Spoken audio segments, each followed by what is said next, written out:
ABDL in pop culture. How many times have you actually seen it portrayed accurately? The media often loves to grab onto a concept and throw it into a bizarre light, leaving those in the community shaking their heads going, what the hell just happened here? But why does this happen, and how does it affect the people involved? Mainstream TV has dabbled with ABDL themes, often portraying it as a punchline or something strange to laugh at. A prime example is an episode of CSI, where an ABDL character is depicted in a sensationalist and negative light. While it brought some awareness, the narrative leaned heavily into the shock factor, perpetrating stigma rather than understanding. Shows like My Strange Addiction also ventured into the ABDL content. Though the show presented real people, the focus was still on the strange aspect, reinforcing the idea that ABDL is something to laugh at rather than to understand. The movie industry hasn't exactly embraced ABDL as a serious topic, but age regression themes have slipped through the cracks. In the film Happy Ending, an ABDL character is briefly showcased in a similar vein to TV, treated as an oddity rather than a genuine lifestyle.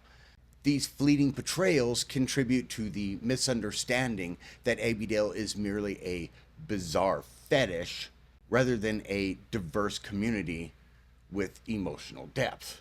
The internet, where niche communities thrive, has had a profound effect on how ABDL is viewed. While pop culture in movies and TVs tend to misrepresent, the internet allows for a more open, sometimes judgmental discussion. ABDL related themes and YouTube skits can often be found in a mocking tone, but there's always been a slow, organic movement towards educating the masses.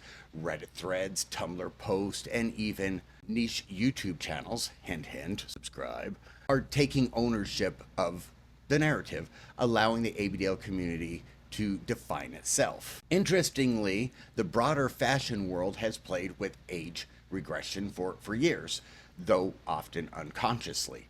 Look at the rise of pastels, colors, oversized outfits, and even accessories like pacifiers in raves and festival culture. While not explicitly linked to ABDL, these choices hint at society's subconscious fascination with age regression. As society becomes more inclusive and open to discussing marginalized lifestyles, there's potential for ABDL to be represented more authentically in pop culture. Documentaries, podcasts, online communities are slowly taking steps to break stigma. As we move forward, it's critical for the media to stop using ABDL as a comedic prop or punchline and start showcasing the complexities behind it, humanizing rather than alienating those who live in the lifestyle. Mark, why does this shit matter anyways? Representation shapes perception. Think about it. The way something is represented in the media directly influences how people perceive it. When ABDL is consistently portrayed as a joke, a fetish, or an oddity, it reinforces negative stereotypes. This not only skews the public's understanding of the community, but it also isolates the people within it. Representation isn't just about being seen, it's about being seen accurately. When ABDL is shown through a lens of stigma, it pushes the narrative that this lifestyle is something to mock rather than an aspect of personal identity that deserves respect. We've seen it in other communities, LGBTQ+, BDSM, and other alternative lifestyles. When the media provides space for education and dialogue, the stigma begins to dissolve. Take shows like Queer Eye or Pose, for example. They've opened doors to understanding and empathy where there was once ignorance.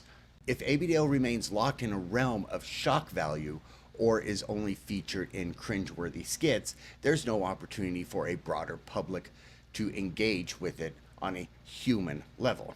Remember, we're all human regardless of our lifestyles. We're all still human. We start off as humans. And that's why it matters. It's not just about entertainment, it's about changing perception. When ABDL is given a chance to be represented fairly, it adds to the broader conversation of normalizing diversity. We live in a world where people are becoming more accepting of different lifestyles, whether it be based on gender, sexuality, or personal preferences. Every time ABDL gets misrepresented in pop culture, it slows down the process of normalizing diverse identities. It matters because people should feel free to explore and express their identities without fear of ridicule. Now imagine if ABDL were shown differently in pop culture, not in a bizarre fetish, but a valid lifestyle choice. What if documentaries, TV shows, or movies actually explored the emotional, psychological, and even comforting aspects of ABDL? The power of positive portrayals could lead to greater understanding, reducing shame, offering validation to those who identify with the lifestyle.